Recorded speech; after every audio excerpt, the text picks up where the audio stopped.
میں نے کہا بابا میں اس کا کیا کروں، یہ سخت ہو گیا، مہینوں ہو گئے یہ اللہ کے خوف میں نہیں رویا، سالوں بیت گئے حضور کی نعت سن کے نہیں رویا، اب تو کتنا وقت گزر گیا ہے، اسے مدینے جانے کے لیے بھی رونا نہیں آتا۔ حضور یہ سخت ہو گیا ہے، کوئی رحمت کی نظر ہو، خشکی سی آ گئی ہے، عجیب سی میل چڑھ گئی ہے۔ فرماتے کئی دفعہ میں نے خواہش کا اظہار کیا۔ ایک دن نا عید کا دن تھا تو حضرت معروف کرخی نے ایک چھوٹا سا بچہ انگلی کے ساتھ لگایا ہوا تھا، تو حضرت آ رہے تھے، تو میں نے کہا حضور آپ کدھر سے آ رہے ہیں، یہ بچہ کون ہے؟ فرمانے لگے یتیم ہے۔ سارے بچے عید والے دن اخروٹ کے ساتھ کھیل رہے تھے، بیچارے کے پاس اخروٹ کوئی نہیں، تو حضور آپ کیا کریں گے؟ تو حضرت معروف کرخی کہنے لگے پیسے تو میرے پاس بھی کوئی نہیں اخروٹ خرید کے دینے کے، میں یہاں سے کھجوروں کی گٹھلیاں چنوں گا، وہ گٹھلیاں بازار میں بک جاتی ہیں، میں یہ گلیوں سے گٹھلیاں چنوں گا اور چن کے میں نے کہیں بیچوں گا، اور جب میں انہیں بیچوں گا تو پھر یتیم کے لیے 2-4 اخروٹ خریدنے کے قابل ہوں گا، پھر میں اسے اخروٹ خرید کے دوں گا۔ پتہ نہیں کہاں کی بات سنا رہا ہوں میں آپ کو، اور پتہ نہیں کہاں کا ذکر کر رہے ہیں بابا جی۔ بچہ یتیم ہے، بچے اخروٹ سے کھیل رہے تھے، اس کے پاس اخروٹ کوئی نہیں۔ بابا آج کا پیر تو معرفت کی بات کرتا ہے، تو یتیم کے لیے گٹھلیاں چننے چلا ہے۔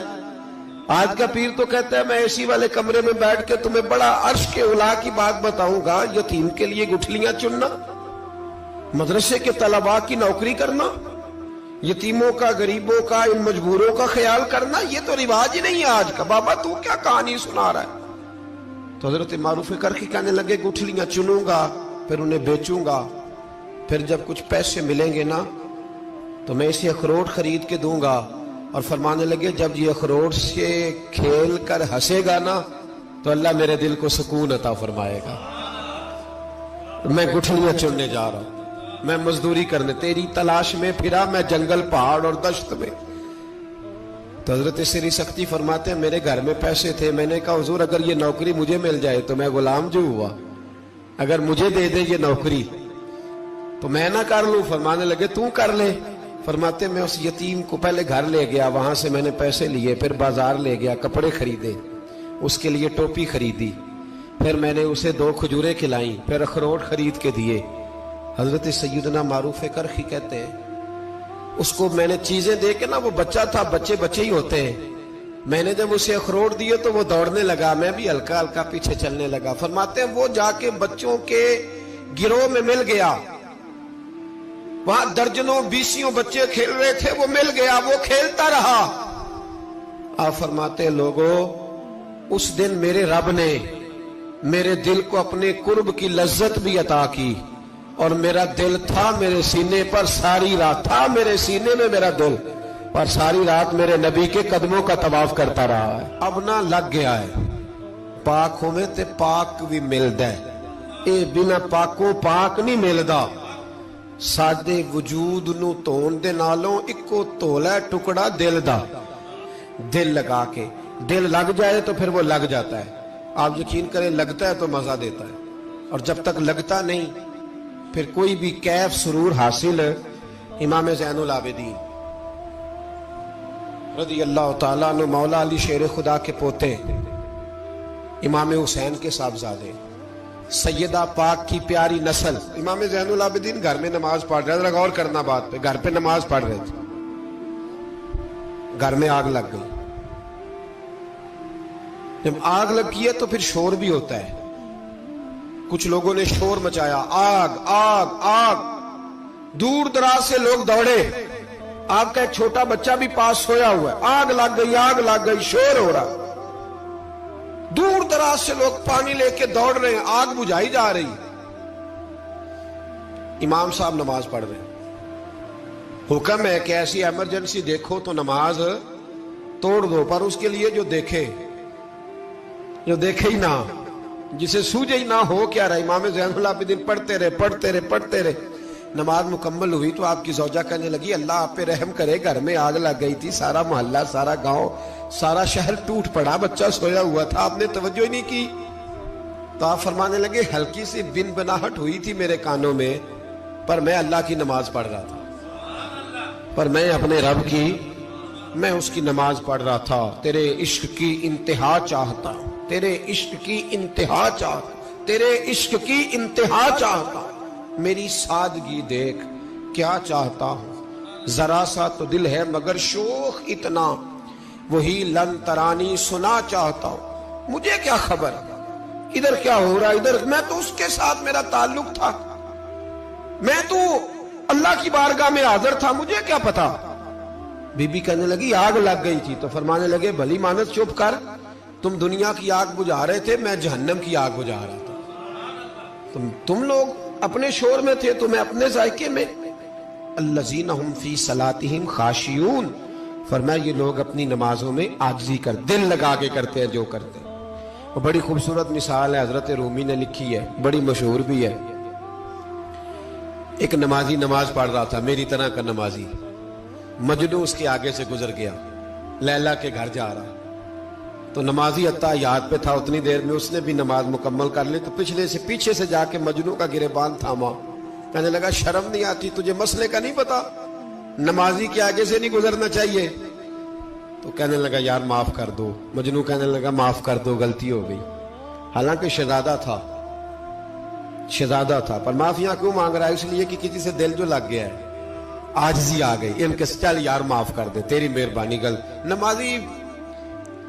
نمازی ناراض نہ ہو جائے، نمازی بڑے ڈاڈے ہوتے ہیں، کئی دفعہ بڑے سخت ہوتے ہیں، نمازی تھا بڑا پکا، تو وہ کہنے لگا نہیں، نماز خراب کر دی تو نے، تجھے پتہ نہیں آگے سے نہیں گزرنا چاہیے، اور ویسے بھی زمانے کا رواج ہے، جو معافی مانگ لے لوگ سمجھتے ہیں بزدل ہے، یہ بھی بڑا مسئلہ ہے، آپ تھوڑا سا کہہ دیں کہ جب دیکھی جائے گی جو ہوگی، لوگ سمجھتے ہیں نہیں ہے دم کم، معافی مانگ لے سامنے والا بگڑ جاتا ہے، الا ماشاءاللہ، لیکن اس کا مطلب یہ نہیں کہ ہم معذرت کرنی چھوڑ دیں، وہ اگر بری عادت پہ ہے تو ہم نے اپنی اچھی عادت کو قائم رکھنا ہے، تو کہا جناب معاف کر دے، تو نمازی کہنے لگا نہیں تجھے عقل نہیں ہے، نمازی کے آگے سے نہیں گزرنا چاہیے، پھر مجنون نے بڑی بات کر دی، پھر ایک عاشق نے عاشقوں والا جملہ بولا، پھر ایک محبت کرنے والے نے بڑی بات کی، کہنے لگا یار نمازی میں تو معافی مانگ رہا ہوں تو نہیں دے رہا، چل ایک سوال کا جواب ہی دے دے کہ میں تو عورت کے عشق میں جا رہا تھا، مجھے تو نظر نہیں آیا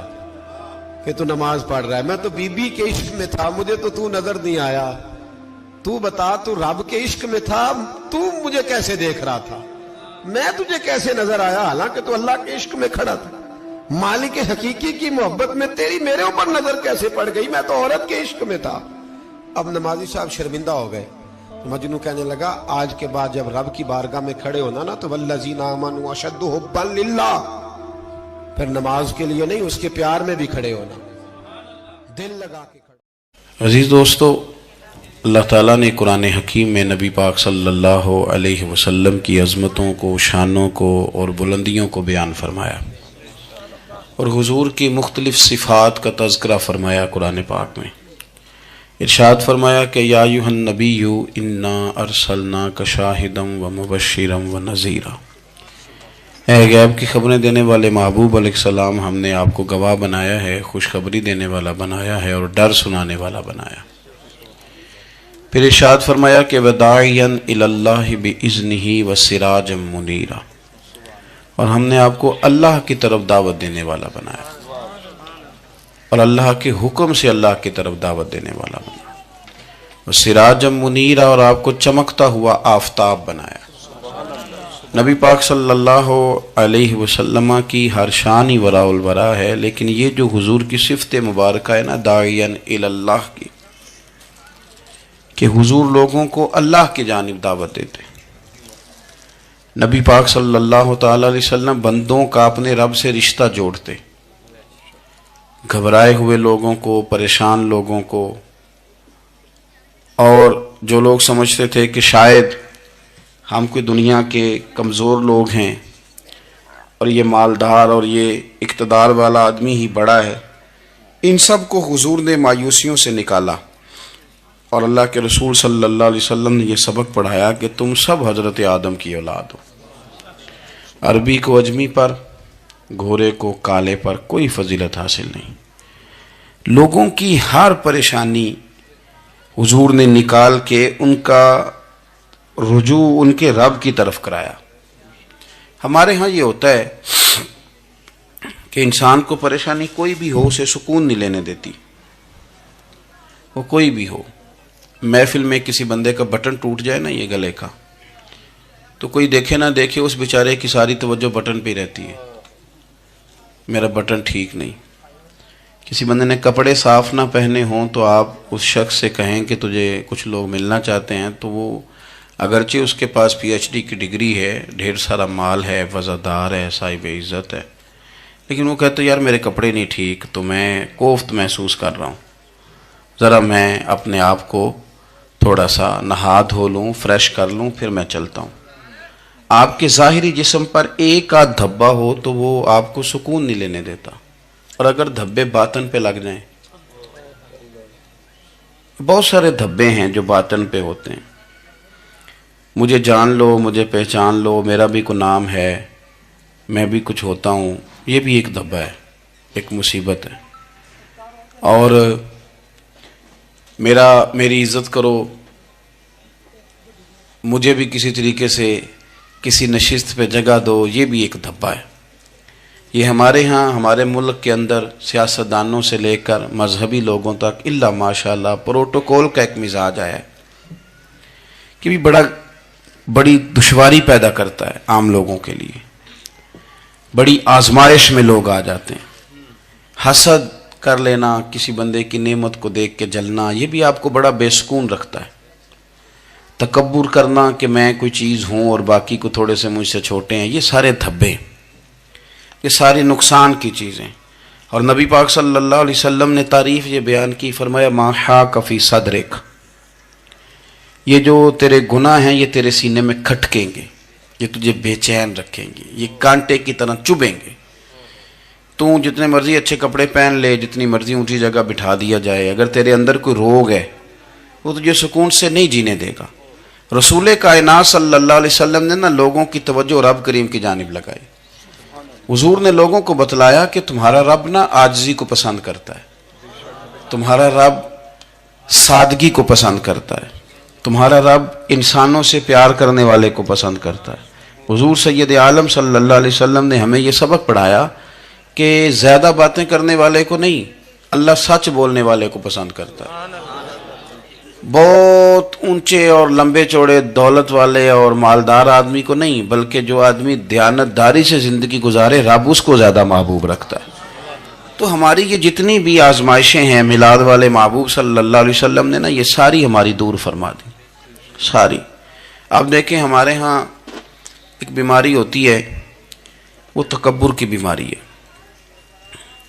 اور وہ صرف مالدار کوئی نہیں ہوتا، بلکہ حضرت سعدی شیرازی فرماتے ہیں کہ میں نے بہت سارے جھکے ہوئے لوگوں میں تکبر دیکھا ہے۔ جو بڑا میٹھا بولتے ہیں نا، کئی دفعہ کہتے ہیں جی کیا بات ہے جی، سبحان اللہ ماشاء اللہ، بڑا میٹھا بولتے ہیں، تو یہ نہیں میٹھا نہیں بول رہے ہوتے، یہ آپ کو شیشے میں اتار رہے ہوتے ہیں۔ آپ نے کسی کی تعریف کرنی ہے تو پشت کے پیچھے کریں، وہ اصل تعریف ہے۔ آپ کوئی ایسا کام نہ کریں جس سے چھلکے لفظوں میں کہ میں نے کسی کو بنایا ہے، اس سے نا آپ کو خود محسوس ہوگا کہ میں حقیقت پہ زندگی نہیں گزار رہا، میں تو کوئی اداکاری کر رہا ہوں۔ اور جو لوگ کہتے کچھ اور ہیں کرتے کچھ اور ہیں تو وہ خود بڑے پریشان رہتے ہیں، وہ جانتے ہیں کہ یار یہ میں کہاں الجھ گیا ہوں۔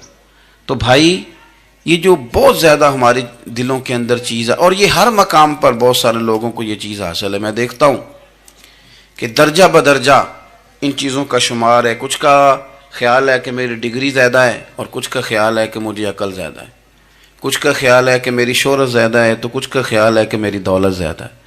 آہستہ آہستہ وہ الجھاؤ پیدا ہوتا ہے، کسی کا کچھ نہیں جاتا، وہ خود آدمی بے چین رہتا ہے۔ حال دیکھیں نا، یہ میری طرح کو بندہ آ جائے نا محفل میں جس کو عادت ہے اسٹیج پہ بیٹھنے کی، اچھے لوگوں کی، بزرگوں کی، سادات کی بات نہیں کرتا، تو اس کو کبھی بیچارے کو پیچھے بیٹھنا پڑ جائے نا تو وہ گردن اونچی کر کر کے نقیب محفل کو دکھاتا ہے کہ میں آ گیا، کسی طریقے مینوں بھی ساتھ لے کے، بے چین رہتا ہے۔ اور اگر اسے سکون حاصل ہو کہ بھئی حضور کی محفل میں بیٹھنا ہے، جہاں جگہ مل گئی وہیں پہ ٹھیک ہو، اور وہ سکون کے ساتھ، دیکھو اس محفل کا مہمان خصوصی میں نہیں، حضرت بزرگ تو سرپرستی کاری رہے ہیں، میں نہیں. اس محفل کا تو مہمان خصوصی وہ بندہ ہے جس نے محفل سے پہلے یہاں جھاڑو دیا ہے، جس نے یہاں دریاں بچھائی ہیں، جس بیچارے کی فوٹو بھی کوئی نہیں آئی، وہ مہمان خصوصی ہے. اور اس محفل کا تو وہ مہمان خصوصی ہے جو چپ کر کے کہیں کونے میں بیٹھا ہے، اس کو کوئی دلچسپی نہیں کہ کوئی مجھے بھی جانے گا، کوئی مجھے بھی پہچانے. اسے تو اتنا پتہ ہے کہ میں اپنے پیارے حبیب کی تعریف سننے کے لیے آیا ہوں. آپ اپنے اس طرح آپ کا ذوق دوبالا رہے گا اگر آپ عاجزی کے ساتھ، انکساری کے ساتھ، رب رسول کی رضا کے لیے کسی جگہ بھی آپ اپنے آپ کو سیٹ کر لیں گے تو ماحول آپ کا ٹھیک رہے گا. ورنہ آپ الجھاؤ کا شکار ہیں، ورنہ آپ پریشان ہیں، ورنہ آپ تکلیف میں، ورنہ آپ آزمائش میں. بخاری شریف میں حدیث ہے، قاضی ایاز مالکی رحمۃ اللہ علیہ نے بڑی تفصیل سے لکھی ہے، راوی حضرت انس بن مالک ہیں. ایک بندہ بڑی دور سے آیا نبی پاک صلی اللہ علیہ وسلم کی زیارت کے لیے، بڑی دور سے. عرب کے جو سردار ہوتے تھے ان کے بڑے ناز نخرے ہوتے تھے، وہ خیر آج بھی ہیں. پروٹوکول کا ماحول آج بھی، یعنی وزیر صاحب کے آگے دو چار گاڑیاں نہ ہوں تو ان کو مزہ ہی نہیں آتا. پولیس والے آگے پیچھے بھاگیں تو حالانکہ ان کو نہیں پتا کہ جو پولیس والے آگے پیچھے بھاگ رہے ہیں نا، یہ حکومت بدلی تو گرفتار کرنے بھی انہوں نے ہی آنا ہے. لیکن وہ بڑا مزہ آتا ہے جب لوگ گاڑی کے پیچھے بھاگتے ہیں. کیا بات ہے جناب، بڑی بات. اور ہماری طبیعتوں میں پتہ نہیں کون سی، یہ پیسے پھینکنے والے دوست مجھ سے ناراض نہ ہو جائیں، لیکن میں اکثر سوچتا ہوں کہ یار یہ کس طرح کا کام ہے کہ پہلا کھلارنے پھر آپ اکٹھے کرنے. تو آپ کٹھے دے دیں جس کو دینے ہیں، ختم ہو جائے بات. یعنی وہ محفل میں نا گپ شپ ہو رہی ہوتی ہے، اکٹھے کرنا لے، پان دینا لے، کس چکر میں پڑ گئے. حضور غوث اعظم رضی اللہ تعالیٰ عنہ کی محفل میں شیخ یحییٰ نجار جایا کرتے تھے تو وہ کہتے تھے کہ ہم وہاں گنتے تھے آج کتنے بندوں نے توبہ کی، تو ہم سے گنے نہیں جاتے تھے، اتنے لوگ توبہ کرتے تھے. بزرگوں کی محفلوں میں توبہ کرنے والے گنے جاتے تھے، ہماری محفلوں میں پیسے گنے جاتے ہیں اور وہ پرچیاں دی جاتی ہیں. ایسا نہ کریں، اس سے گھٹن پیدا ہوتی. اور پھر جو نوٹوں والے ہوتے ہیں وہ فرنٹ سیٹوں پہ آ جاتے ہیں. بہت سارے غریب سوچتے ہیں کہ میرے پاس بھی اگر کرارے نوٹ ہوتے تو میں بھی آگے ہوتا. تو کم از کم یہ جو میلاد کی محافل ہیں ان میں تو سب کو ایک جیسا رہنے دے، یہاں تو امیر غریب کا فرق نہ ہو، اس کو تو مہربانی کریں. تو نبی پاک صلی اللہ علیہ وسلم کی خدمت میں وہ شخص بڑی دور سے آیا. تو عرب کے بادشاہوں کا مزاج تھا، پروٹوکول بڑا چاہتے تھے. ان کا تو یہ طریقہ تھا کہ حکمرانی کرنی ہے جیسے بھی ہو. اگر کسی غلام نے دھوپ میں بندھا رہ گیا، اونٹ اور چھاؤں میں نہیں باندھا تو درے مارتے تھے، اور اگر اس نے کھول کے باندھ دیا تو پھر بھی مارتے تھے. کہتے تھے اتنا سیانہ ہو گیا تو انہیں پوچھا ہی نہیں، خود بخود ہی باندھ دیا. وہ شخص حضور کی بارگاہ میں آیا اور بہت سارے لوگوں کے پاس کیونکہ وہ جاتا تھا اپنے سربراہ کا پیغام لے کے، تو وہ کانپ رہا ہے جب حضور کی بارگاہ میں گیا، ڈر رہا ہے. اب ذرا بات کو سمجھنا، نبی پاک صلی اللہ علیہ وسلم نے اس سے فرمایا کیوں ڈرتے ہو؟ سادہ آدمی ہے، دیہاتی ہے، بدو ہے. اللہ کے رسول نے تھپ کی دی، کیوں ڈرتے ہو؟ تو کہتے ہیں حضور مجھے آداب نہیں آتے اور مجھے ڈر آتا ہے، کوئی بات اگر ایسی ہو گئی آپ مدینے کی حکومت کے سربراہ ہیں تو کہیں آپ ناراض نہ ہو جائیں. حضرت انس بن مالک فرماتے ہیں بات کہاں کی تھی پہنچ کہاں گئی. جب اس نے یہ کہا نا کہ آپ تو حکومت کے سربراہ ہیں، کہیں کوئی غلطی نہ مجھ سے ہو جائے، تو نبی پاک کی آنکھوں میں آنسو آ گئے. حضور رونے لگے اور نبی پاک صلی اللہ علیہ وسلم فرمانے لگے نہ بھائی تو کسی حکومت کے سربراہ کے پاس نہیں آیا، نہ تو اس بیٹے کے پاس آیا ہے جس کی ماں گوشت کے خشک ٹکڑے کھا کے بھی گزارا کر لیتی. میں تو ایک غریب ماں کا بیٹا ہوں.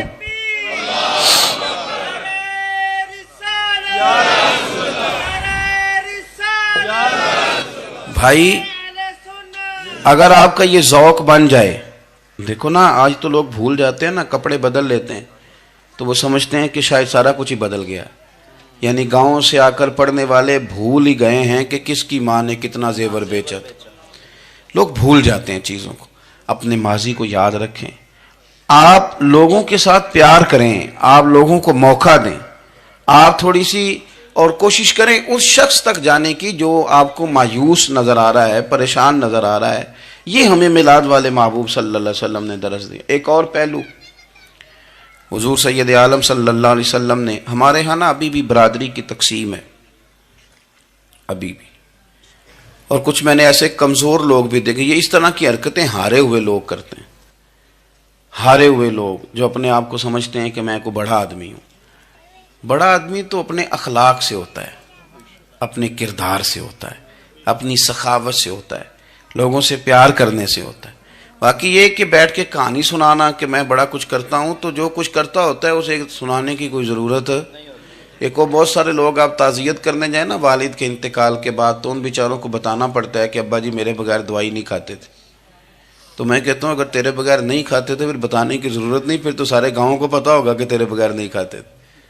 اور اگر کوئی دال میں کالا ہے تو پھر تیری وضاحت کوئی بندہ قبول نہیں کرے گا.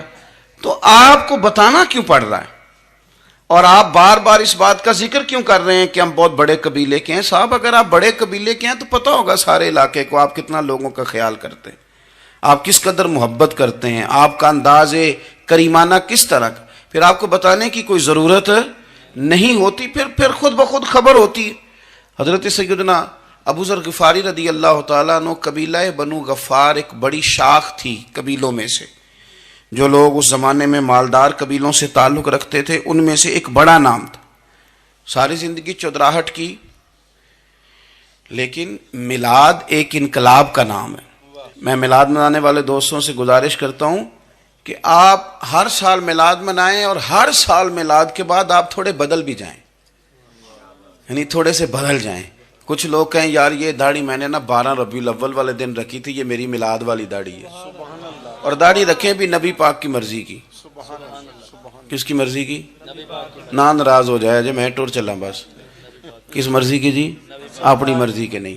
داڑھی کا وزن کو نہیں ہوتا کہ پوری مٹھی رکھیں گے تو آپ کو کوئی دقت ہوگی, کوئی وزن نہیں. پوری رکھیں, جو حضور کا طریقہ مبارکہ ہے جو ہمیں ملتا ہے اس پر آپ توجہ فرمائیں.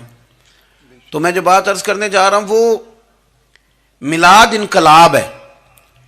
حضور سید عالم صلی اللہ علیہ وسلم کی بارگاہ میں آنے سے پہلے لوگ کچھ اور ہوتے تھے, اور یہاں سے ہو کے جاتے تھے تو پھر ان میں تبدیلی آتی تھی. میں سارا دن کرامتیں سناؤں نا کسی کو اپنے پیر صاحب کی اور اپنے گھر میں بھی کہ میرے حضرت بڑے, میرے استاد بڑے, لیکن بیوی کے ساتھ اگر میں ترش لہجے میں بات کروں گا تو وہ کہے گی یہ سکھاندے نے تینوں پیر صاحب. دوست کہیں گے یہ سکھاتے ہیں آپ. تو آپ کی کہانیاں نہیں چلتی, آپ کا کردار چلتا ہے. حضرت ابو ذر غفاری رضی اللہ تعالیٰ عنہ فرماتے ہیں چونکہ میں چودھری تھا, سیدنا بلال حبشی رضی اللہ تعالیٰ عنہ کے پاس میں بیٹھا تھا. کسی بات میں بات آگے بڑھی اور بڑھتے بڑھتے بات شکرنجی تک چلی گئی.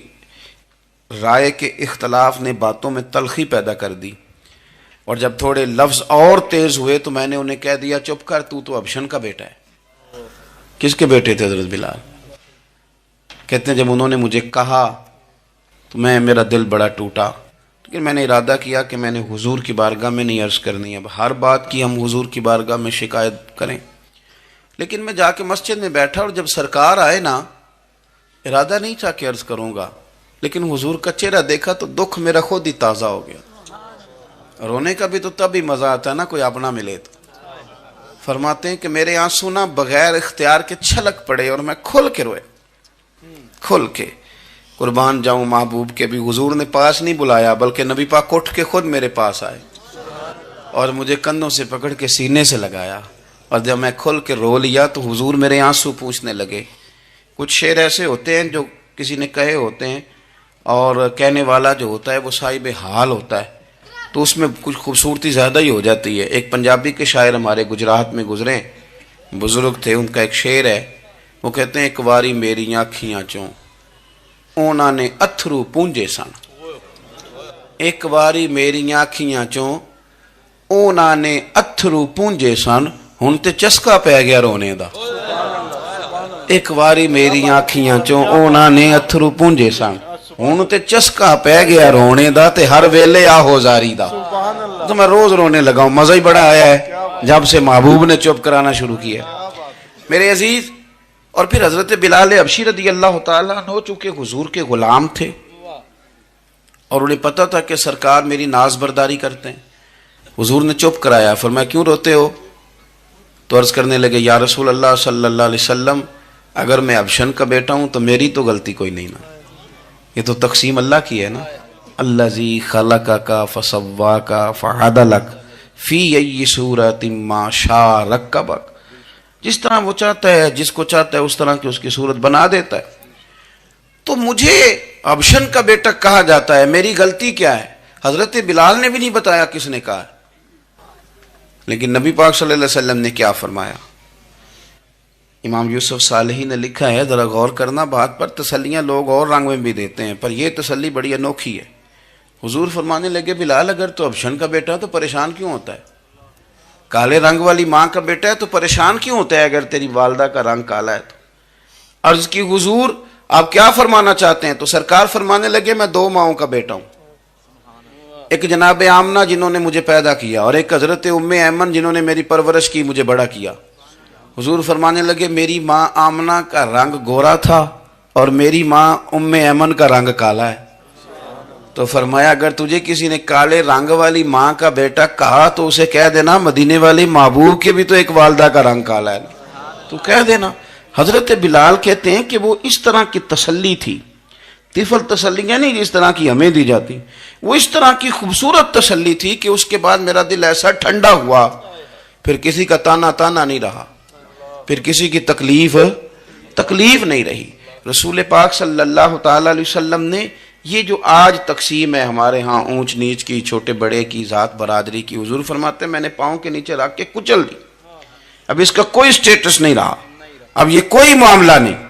پھر میرے بھائی ایک معاملہ ہمارے اندر جو اور بڑی شدت کے ساتھ آیا ہے اور جس نے بڑا زور پکڑا ہے، وہ یہ ہے کہ ہم نا پڑھے لکھے لوگوں سے معذرت کے ساتھ، پڑھے لکھے لوگوں کا بھی ایک مسئلہ ہے، وہ دوسروں کو جاہل کہنا ضروری سمجھتے ہیں، الا ماشاء اللہ۔ میں اکثر کہتا ہوں کہ یہ تو آسان کام ہے نا، آپ نے کہہ دیا جاہل نے جی سارے پنڈ والے، یہ تو بڑا آسان کام ہے، تو جان چھڑانے والی بات ہے۔ ان پڑھ ہیں جی اس قوم دا کچھ نہیں بن سکتا، بھی تو آسان کام ہے، جان چھوٹ گئی۔ میں بھی کھڑا ہوتا ہوں نماز جنازہ کی امامت کرنے کے لیے، کبھی تو کہہ دیتا ہوں کہ جناب آج لوگوں کو نماز جنازہ کی دعا نہیں آتی، تو سوچتا ہوں کہ اگر کسی نے کھڑا کر کے پوچھ لیا کہ آپ نے کتنے لوگوں کو یاد کرائی ہے، ہم نے کبھی کہا کہ آؤ بیٹھو یاد کراؤں، تو اس کا جواب کیا ہے؟ تنقید کرنا آسان کام ہے اور تعمیر کرنا یہ مشکل مرحلہ ہے۔ عزیز دوست، ہمارے ہاں نا ان پڑھ بندے کے ساتھ اور اس بندے کے ساتھ جس کی سوچیں محدود ہیں، ہمارا رویہ اتنا تلخ ہوتا ہے۔ بھائی مزہ تو تب آتا ہے نا جب آپ کو، کچھ لوگ کہتے ہیں میں اچھے کے ساتھ اچھا ہوں، تو اچھے کے ساتھ تو ساری دنیا اچھی ہوتی ہے، آپ نے اس میں کیا کمال کیا؟ حضور سید عالم صلی اللہ علیہ وسلم نے تو فرمایا اس کے ساتھ جوڑو جو تمہارے ساتھ توڑ رہا ہے، جو سخت رویہ اختیار کرے، سخت۔ بخاری مسلم میں حدیث ہے، حضرت عمر فاروق رضی اللہ تعالیٰ عنہ، حضرت انس بن مالک فرماتے ہیں کہ حضور سید عالم صلی اللہ علیہ وسلم گزر رہے تھے اور سرخ رنگ کی نہ نجرانی دھاری دار چادر سرکار نے اوڑھ رکھی تھی۔ ایک بدو آ گیا، اس نے کیا کیا کہ حضور کی مقدس چادر کو پکڑ کے کھینچا، اور اس زور سے کھینچا کہ گردن مبارک پہ نشان پڑ گیا۔ زور سے دروازے پہ دستک دے دینا بھکاری، تو اسے خراش شرات کوئی نہیں ملتی، البتہ جھٹکیاں دو چار ضرور مل جاتی۔ توڑنا ہے دروازہ، خیرات لینے آیا کہ تو قرضہ لینے آیا؟ اس نے آ کر کے زور سے چادر کو کھینچا، مقدس گردن پہ نشان پڑ گیا۔ سرکار نے رخ انور پھیرا، کہتا پتہ کیا ہے، میں غریب آدمی ہوں، کچھ مانگنے آیا ہوں۔ بھئی تو گلے میں چادر ڈال کے مانگے گا؟ لیکن یہ آپ کا کمال ہے، یہاں اب آپ کے علم کا، آپ کے حوصلے کا، ظرف کا پتہ چلتا ہے۔ کھینچی چادر، کچھ مانگنے آیا ہوں، اور صحیح بخاری کے لفظ یہ ہیں کہ فَالْتَفَتَ إِلَيْهِ فَضَحِكَ،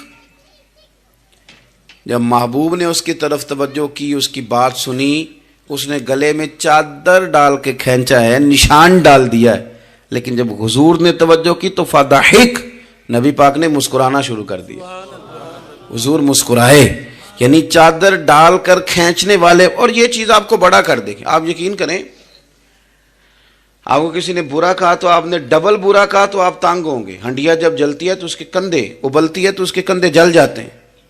آپ کسی کو اینٹ کا جواب پتھر سے دے کے پریشان ہوں گے، لیکن اگر آپ نے کہہ دیا نا چل یار موج کر، ہور کر لے دو گلا، اور آپ ہنسیں، یہ بڑی پاکیزہ سزا ہے دشمن کے لیے، بڑی صاف ستھری۔ جتن جتن تے ہر کوئی کھیڈے، ہارن کھیڈ فقیرہ، جتن جتن تے تے سارے لوگ کر دینا کام جتنے آلا میں نے جیتنا ہے. تو درویش کہتے ہیں جتن جتن تے ہر کوئی کھیڑے تو ہارن کھیڑ فقیرہ اوے جتن دا مول کوڈی پیندائی ہارن دا مول ہیرا ہارن دا مول ہیرا. کبھی کبھی ارادہ کریں چل کوئی بات نہیں کر لے یار پھر کیا ہے.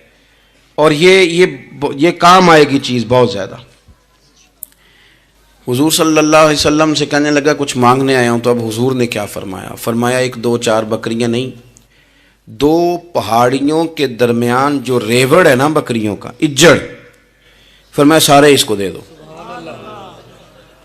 اب اس نے وہاں تو کوئی جملہ نہیں کہا، گھر چلا گیا اپنے گاؤں قبیلے اور وہاں جا کے لوگوں سے کہنے لگا سارے ادھر بیٹھے ہو، جاؤ دوڑ جاؤ مدینے جا کے مصطفیٰ کا کلمہ پڑھو. کہنے لگے وہ تو اتنا دیتے ہیں کہ غربت کا ڈر بھی دور ہو جاتا ہے. تو نبی پاک صلی اللہ علیہ وسلم کا ان لوگوں کے ساتھ جو ان پڑھ ہیں جو ساتھ ہیں. آج ہمارے بچے اپنے ابا جی کو بھی کہہ دیتے ہیں تسی پڑھے نہیں، ان دور بدل گیا ہے.